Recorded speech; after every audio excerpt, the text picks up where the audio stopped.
നമസ്കാരം. +1 ഫിസിക്സ് ക്ലാസ്സിലേക്ക് സ്വാഗതം. കഴിഞ്ഞ ക്ലാസ്സുകളിൽ ക്വസ്റ്റ്യൻ പേപ്പർ വർക്കൗട്ട് ചെയ്തുകൊണ്ടിരിക്കുകയായിരുന്നു. ഇന്നും അതിൻ്റെ തുടർച്ചയാണ്. വേവ്സ് എന്ന 15ാമത്തെ ചാപ്റ്ററിൻ്റെ ക്യുക്ക് റിവിഷൻ ആവാം എന്ന് വിചാരിക്കുന്നു. അതിനുശേഷം പരീക്ഷയ്ക്ക് വന്നിട്ടുള്ള ചോദ്യങ്ങളെല്ലാം ഡിസ്കസ് ചെയ്യാം. ഇനി മുതൽ ക്യുക്ക് റിവിഷന് ശേഷം chapter wise question paper workout ചെയ്യുന്നതായിരിക്കും. ഓക്കെ, എങ്ങനെയാണ് വേവ്സ് പ്രൊഡ്യൂസ് ചെയ്യുന്നത്? സ്വച്ഛമായൊരു കുളം കാണിച്ചിട്ടുണ്ട്. ആ കുളത്തിലേക്ക് ഒരു കുട്ടി ഒരു കല്ലോ ഒരു ഇലയോ എടുത്തിടുകയാണ്. അപ്പോൾ ഇല വീണ സ്ഥലം കേന്ദ്രമാക്കിക്കൊണ്ട് കോൺസെൻട്രിക് സർക്കിൾസ് ഓളങ്ങളായി പ്രൊപ്പഗേറ്റ് ചെയ്യുന്നത് കാണാനാവും. ഇവിടുത്തെ മാറ്റർ ജലമാണ്. ജലത്തിന് യഥാർത്ഥത്തിൽ മൂവ്മെന്റ് ഉണ്ടാവുന്നില്ല, പക്ഷേ ഓളങ്ങൾ പ്രൊപ്പഗേറ്റ് ചെയ്യുന്നുണ്ട്. നമുക്കതിനെ പ്രൊപ്പഗേഷൻ ഓഫ് ഡിസ്റ്റർബൻസ് എന്ന് പറയാം. That is, when we drop a stone into water, waves are formed in concentric circles and propagate from one point to another without the actual physical transfer or flow of matter as a whole. വെള്ളം ചലിക്കുന്നില്ല, വെള്ളം move ചെയ്യുന്നില്ല, പക്ഷെ disturbance ആണ് ഒരു സ്ഥലത്ത് നിന്നും മറ്റൊരു സ്ഥലത്തേക്ക് ട്രാൻസ്ഫർ ചെയ്തു പോകുന്നത്. ഇതുപോലെ തന്നെയാണ് സ്പ്രിങ്ങിന്റെ കേസ് എടുത്തു കഴിഞ്ഞാലും. ഒരു സ്പ്രിങ് ഒരറ്റത്ത് കെട്ടിയിട്ട് മറ്റേ വശം വലിച്ചു വിടുകയാണെന്ന് വിചാരിക്കുക. അവിടെയും വേവ്സ് ഉണ്ടാവുന്നുണ്ട്. ഇവിടെ വേവ്സ് ഉണ്ടാകുന്നത് കംപ്രഷൻസും റെയർഫാക്ഷൻസുമായിട്ടാണ് പറയുക. ഇനി ഒരറ്റം കെട്ടിയ ചരട് ഷെയ്ക്ക് ചെയ്യുകയാണെന്ന് വിചാരിക്കുക. അവിടെയും ഡിസ്റ്റർബൻസ് ഒരു പോയിന്റിൽ നിന്നും മറ്റൊരു പോയിന്റിലേക്ക് ട്രാൻസ്ഫർ ചെയ്യുന്നുണ്ട്. പാർട്ടിക്കിൾസിന്റെ ട്രാൻസ്ലേറ്ററി മോഷൻ ഉണ്ടാവുന്നില്ല. എന്താണ് ട്രാൻസ്ലേറ്ററി മോഷൻ എന്ന് പറഞ്ഞാൽ?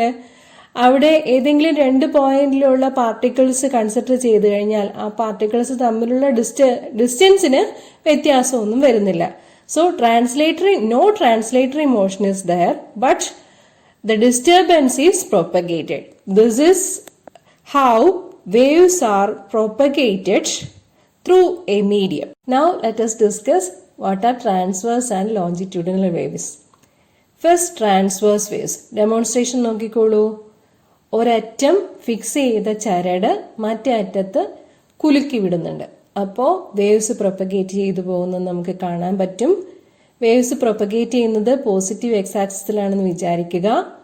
ഇതിന് പെർപെൻഡിക്കുലർ ആയിട്ടാണ് പാർട്ടിക്കിൾസ് ഓഫ് ദ മീഡിയം, അതായത് വായുവിന്റെ തന്മാത്രകൾ വൈബ്രേറ്റ് ചെയ്യുന്നത്. Okay, if the particles of a medium vibrate perpendicular to the direction of propagation of the wave, then it is called a transverse wave. Transverse wave propagate ചെയ്യുന്നത് ക്രസ്റ്റുകളുടെയും ട്രഫുകളുടെയും രൂപത്തിലാണ്. Crest എന്നാൽ positive direction, positive upward ഡിറക്ഷനിൽ maximum displacement ഉണ്ടാവുന്നതാണ് crest. Trough എന്നാൽ negative downward ഡിറക്ഷനിൽ maximum displacement ഉണ്ടാകുന്നതാണ് ട്രഫ്. ഇതൊക്കെ ഹൈസ്കൂൾ ക്ലാസ്സുകളിൽ പഠിച്ചിട്ടുള്ള കാര്യം തന്നെയാണ്. ഇനി നമുക്ക് ലോഞ്ചിറ്റ്യൂഡിനൽ വേവ്സ് എന്താണെന്ന് നോക്കാം. ലോഞ്ചിറ്റ്യൂഡിനൽ വേവ്സിന് 2 എക്സാമ്പിൾസ് കാണിച്ചിട്ടുണ്ട്. നമുക്ക് ട്യൂണിംഗ് ഫോർക്ക് അറിയാം. ട്യൂണിംഗ് ഫോർക്ക് എക്സൈറ്റ് ചെയ്ത് വൈബ്രേറ്റ് ചെയ്യിപ്പിക്കുന്ന കേസ്. അതുപോലെ ഒരു നേരത്തെ പറഞ്ഞ സ്പ്രിങ് ഒരറ്റത്ത് കെട്ടിയിട്ട് മറ്റേ വശം പിടിച്ച് ഷേക്ക് ചെയ്ത് വലിച്ചു വിട്ട് വൈബ്രേഷൻസ് ഉണ്ടാക്കുന്നത്. അവിടെ 2 കേസിലും കംപ്രഷൻസ് ആയിട്ടും റെയർഫാക്ഷൻസ് ആയിട്ടുമാണ് വേവ്സ് പ്രൊപ്പഗേറ്റ് ചെയ്യുന്നത്. ഇവിടെ നമ്മൾ പറയുക particles of the medium vibrate parallel to the direction of propagation of the wave എന്നാണ്.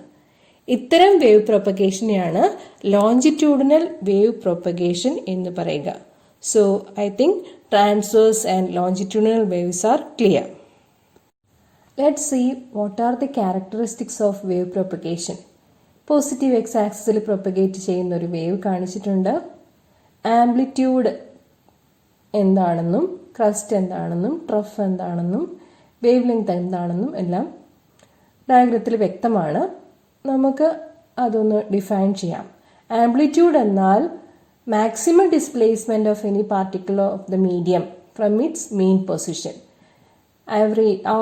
എക്സ് ആക്സിസ് ആണ് മീൻ പൊസിഷൻ ആയിട്ട് കാണിച്ചിരിക്കുന്നത്. അവിടെ നിന്ന് പോസിറ്റീവ് ഡിറക്ഷൻ അപ്വേർഡും നെഗറ്റീവ് ഡിറക്ഷൻ ഡൗൺവേർഡും മാക്സിമം ഡിസ്പ്ലേസ്മെന്റ് പോയിന്റ് ഏതാണെന്ന് നമുക്കറിയാം. അതിനെയാണ് എന്ത് പറയുക? ആംപ്ലിറ്റ്യൂഡ് എന്ന് പറയുക.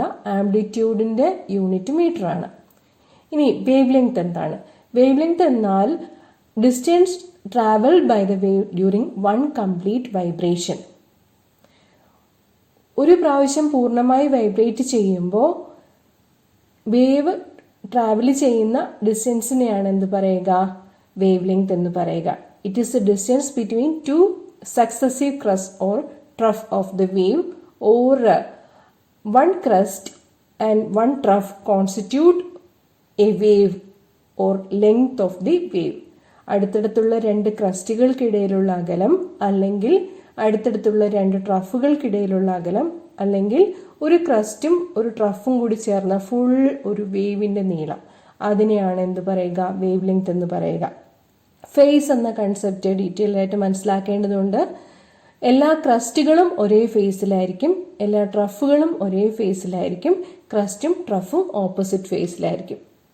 Okay, let's see that in detail later. ഇനി ബാക്കിയുള്ള ക്യാരക്ടറിസ്റ്റിക്സ് നോക്കാം. Time period. എന്താണ് ടൈം പീരീഡ് എന്ന് പറഞ്ഞു കഴിഞ്ഞാൽ, അതായത് ഒരു ഫുൾ ഓസിലേഷൻ കവർ ചെയ്യാൻ എടുക്കുന്ന സമയത്തിനെയാണ് time period of the wave എന്ന് പറയുക. Period of oscillation of the wave is the time taken by the particle to complete one full oscillation. Frequency, ഒരു സെക്കൻഡിൽ എത്രത്തോളം വൈബ്രേഷൻസ് ഉണ്ട് എന്ന് പറയുന്നതാണ് ഫ്രീക്വൻസി. ഫ്രീക്വൻസി എന്നാൽ the number of waves passing through a fixed point of the medium per second. ഫ്രീക്വൻസിയുടെ unit എന്ന് പറഞ്ഞാൽ സെക്കൻഡ് റേസ് ടു -1. അതിനെ പറയുന്ന പേര് ഹെർട്സ് എന്നാണ്. ഫ്രീക്വൻസി ന്യൂ എന്ന ഗ്രീക്ക് ആൽഫബറ്റ് വെച്ചിട്ടാണ് സൂചിപ്പിക്കുന്നത്. ഹെർട്സ് എഴുതുമ്പോൾ സയന്റിസ്റ്റിന്റെ പേരാണ്, അതുകൊണ്ട് H സ്മോൾ ലെറ്റർ ആയിട്ട് വേണം എഴുതാൻ. HERTZ മൊത്തം സ്മോൾ ലെറ്റേഴ്സിൽ വേണം എഴുതാൻ. സിമ്പിൾ ആണെങ്കിൽ ക്യാപിറ്റൽ Hഉം സ്മോൾ Zഉം വെച്ച് സൂചിപ്പിക്കാറുണ്ട്. സയന്റിസ്റ്റിന്റെ പേര് യൂണിറ്റ് ആയിട്ട് ഉപയോഗിക്കുമ്പോഴെല്ലാം കംപ്ലീറ്റ് സ്മോൾ ലെറ്റേഴ്സ് ആയിരിക്കണം ഉപയോഗിക്കേണ്ടത്. ഓക്കെ, പല പ്രാവശ്യം റിപ്പീറ്റ് ചെയ്തിട്ടുള്ളതാണ്, എന്നാലും ഓർമ്മപ്പെടുത്തുന്നു. So these are some characteristics of wave motion. ഇനിയുമുണ്ട് വെലോസിറ്റി. വെലോസിറ്റിയും വേവ് ലെങ്തും ഫ്രീക്വൻസിയും തമ്മിലുള്ള റിലേഷൻഷിപ്പ് വളരെ പ്രധാനപ്പെട്ടതാണ്. എന്താണ് വെലോസിറ്റി എന്നാൽ? Velocity of the wave is the distance travel by the wave in 1 second. നമ്മുടെ യൂഷ്വൽ വെലോസിറ്റി ഡെഫിനിഷൻ തന്നെയാണ്. ഒരു വേവ് ഒരു സെക്കൻഡിൽ എത്രത്തോളം ഡിസ്റ്റൻസ് ട്രാവൽ ചെയ്യുന്നു എന്നുള്ളതാണ് അതിൻ്റെ വെലോസിറ്റി. വെലോസിറ്റിയുടെ യൂണിറ്റ് മീറ്റർ പെർ സെക്കൻഡ് ആണെന്ന് നമുക്കറിയാം. ഇനി ഇമ്പോർട്ടൻറ്റ് റിലേഷൻഷിപ്പ് കാണാനുള്ളത് ഫ്രീക്വൻസിയും വെലോസിറ്റിയും വേവ് ലെങ്തും തമ്മിലാണ്. ഓക്കെ, ഇപ്പം നമുക്കറിയാം വേവ് ലെങ്ത് എന്താണെന്നറിയാം, നമ്പർ ഓഫ് വൈബ്രേഷൻസ് എന്താണെന്നറിയാം. ഒരു സെക്കൻഡിൽ ഡിസ്റ്റൻസ് ട്രാവൽ ചെയ്യുന്നത് എത്രയായിരിക്കും? അപ്പം ഫ്രീക്വൻസി ഇൻറ്റു വേവ് ലെങ്ത് ആയിരിക്കും. Okay, so velocity of the wave is equal to frequency into wavelength. ഈ ചാപ്റ്ററിലെ ഏറ്റവും ഇമ്പോർട്ടൻ്റ് ആയിട്ടുള്ള റിലേഷൻഷിപ്പാണ് ഡിസ്കസ് ചെയ്യാൻ പോകുന്നത്. Displacement relationship for a progressive wave. നമ്മൾ ഒരു സൈൻ വേവ് അല്ലെങ്കിൽ ഹാർമോണിക് വേവ് ആണ് കൺസിഡർ ചെയ്യുന്നത്. പോസിറ്റീവ് എക്സ് ഡിറക്ഷനിലേക്കാണ് വേവ് പ്രൊപ്പഗേഷൻ കണക്കാക്കുന്നത്. O എന്നത് സ്റ്റാർട്ടിംഗ് പോയിന്റ് അല്ലെങ്കിൽ ഒറിജിൻ ആണെന്ന് വിചാരിക്കുക. P എന്ന പോയിന്റിൽ എത്തുമ്പോൾ വേവ് എക്സ് ഡിസ്റ്റൻസ് കവർ ചെയ്തിട്ടുണ്ടാവും. അപ്പോൾ ഉണ്ടാകുന്ന ഡിസ്പ്ലേസ്മെന്റ് y ആണെന്ന് വിചാരിക്കുക. ഡിസ്പ്ലേസ്മെന്റ് എന്ന് പറയുന്നത് പൊസിഷൻ എക്സിന്റെയും ടൈമിന്റെയും ഫംഗ്ഷൻ ആയിരിക്കും. Therefore, the displacement relationship can be written as yxt equal to a sin omega t. Omega എന്നത് ആംഗുലർ ഫ്രീക്വൻസി ആണ്. ആംഗുലർ ഫ്രീക്വൻസി എന്നത് ആംഗുലർ വെലോസിറ്റി തന്നെയാണ് സമയം ഒരു സെക്കൻഡ് ആയിരിക്കുമ്പോൾ. So yxt equal to a sin 2pi by capital T into small t, because we have the relationship for the angular frequency and time period omega equal to 2pi by capital T. Okay, P എന്ന പോയിന്റിൽ എത്തുമ്പോൾ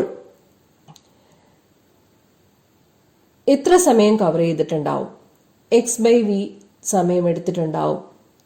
because x is the distance and v is the velocity of propagation of the wave. അതായത് ഒറിജിനുള്ള പോയിന്റിനേക്കാളും p എന്ന പോയിന്റിൽ എത്തുമ്പോഴുള്ള സമയത്തിന്റെ കാര്യത്തിലെ വേവിന്റെ phase lag t minus x/v ആയിരിക്കും. Okay, so y equal to a sine 2π/t into t minus x/v എന്ന് എഴുതാൻ പറ്റും. For a particle at the position p, the displacement relationship is y equal to a sin 2π/T into t minus x/v. Why we say like this? The particle at P lags in phase by a time x/v than the particle at O. ഒറിജിനിലുള്ള പാർട്ടിക്കിളിനേക്കാളും x/v സമയത്തിന്റെ കാര്യത്തിൽ phase lag ഉള്ളതുകൊണ്ടാണ് ഇങ്ങനെ പറയുന്നത്. y equal to a sin 2π/T into t minus x/v.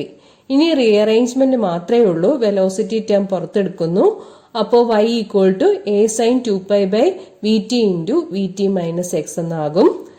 വെലോസിറ്റിയും ഫ്രീക്വൻസിയും വേവ് ലെങ്തും തമ്മിലുള്ള relationship നമുക്കറിയാം. v equal to nu lambda എന്നാണ്, അല്ലെങ്കിൽ v/ന്യൂ ഈക്വൽ ടു ലാംഡ എന്നായിരിക്കും. Reciprocal of frequency time period ആണ്. So velocity into time equal to wavelength lambda എന്ന് പറയാം. Velocity into time period t equal to wavelength lambda. So our relationship will be now y equal to a sin 2π/lambda into vt minus x. ഇപ്പൊ ഇവിടെ initial face consider ചെയ്തിട്ടില്ല.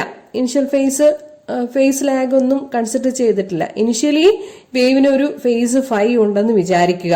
അങ്ങനെയാണെങ്കിൽ relationship ഇങ്ങനെ എഴുതാൻ പറ്റും. y equal to a sin 2π/lambda into vt minus x plus 5. Okay, where phi is considered to be the initial phase or epoch for the wave. Okay, ചിലപ്പോ phase lag phi equal to 0 എന്ന് നമ്മൾ എടുക്കാറുണ്ട്. അങ്ങനെ ആകുമ്പോൾ relationship ഇനി ചെറുതായിട്ടൊന്ന് rearrange ചെയ്യാം. 2π/lambda into vt minus X. അതിനെ റീഅറേഞ്ച് ചെയ്യുമ്പോൾ എങ്ങനെ എഴുതാൻ പറ്റും? 2π/lambda എന്നുള്ളത് ഒരു പുതിയ ഫിസിക്കൽ ക്വാണ്ടിറ്റിയാണ്, which is called the wave number k. ഇനി 2π/lambda ഇൻറ്റു vt എന്ന് പറഞ്ഞാൽ എങ്ങനെ എഴുതാം? v/lambda എന്നാൽ ഫ്രീക്വൻസി ന്യൂ ആണ്. സോ 2π ന്യൂ എന്ന് വരും. 2π ന്യൂ എന്നാൽ ആംഗുലർ ഫ്രീക്വൻസി ഒമേഗയാണ്. ദെർഫോർ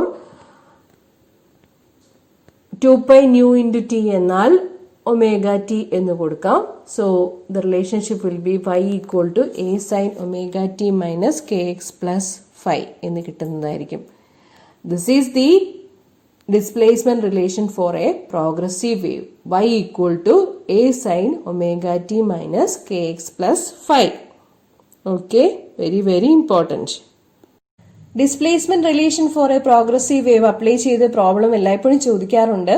ഒരു സാമ്പിൾ ക്വസ്റ്റ്യൻ ചെയ്യാം.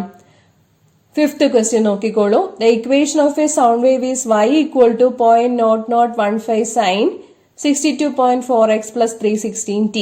വേവ് ലെങ്ത് എത്രയാണെന്നാണ് ചോദ്യം. സ്റ്റാൻഡേർഡ് എക്സ്പ്രഷനുമായിട്ട് കമ്പയർ ചെയ്യണം. Standard expression y equal to a sin kx plus omega T എന്നാണ്. k എന്നാൽ വേവ് നമ്പർ. നമ്മൾ ഡിസ്കസ് ചെയ്തു 2π/lambda ആണ് വേവ് ലെങ്തിന്റെ വേവ് നമ്പറിനെയും തമ്മിലുള്ള റിലേഷൻഷിപ്പ്. സോ ലാംഡയ്ക്ക് ഈക്വേഷൻ സോൾവ് ചെയ്യുമ്പോൾ നമുക്ക് കിട്ടുക 2π/lambda ഈക്വൽ ടു 62.4 എന്നായിരിക്കും. ലാംഡ അപ്രോക്സിമേറ്റ് ചെയ്യുമ്പോൾ 2π/62.4 എന്നുള്ളത് 0.1 എന്ന് കിട്ടുന്നതാണ്. യൂണിറ്റ് ചോദിച്ചിട്ടില്ല. SI യൂണിറ്റിലാണെങ്കിൽ മീറ്റർ ആയിരിക്കും. ഇതുപോലെയുള്ള പ്രോബ്ലംസ് എല്ലായ്പ്പോഴും എക്സാമിന് ചോദിക്കാറുണ്ട്. സ്റ്റാൻഡേർഡ് എക്സ്പ്രഷനുമായിട്ട് കമ്പയർ ചെയ്തിട്ട്. ഇതിപ്പോൾ ജസ്റ്റ് ഒരു സാമ്പിൾ ക്വസ്റ്റ്യൻ ആയിട്ട് ഡിസ്കസ് ചെയ്തു എന്ന് മാത്രമേ ഉള്ളൂ. Let us see more questions later. Thank you.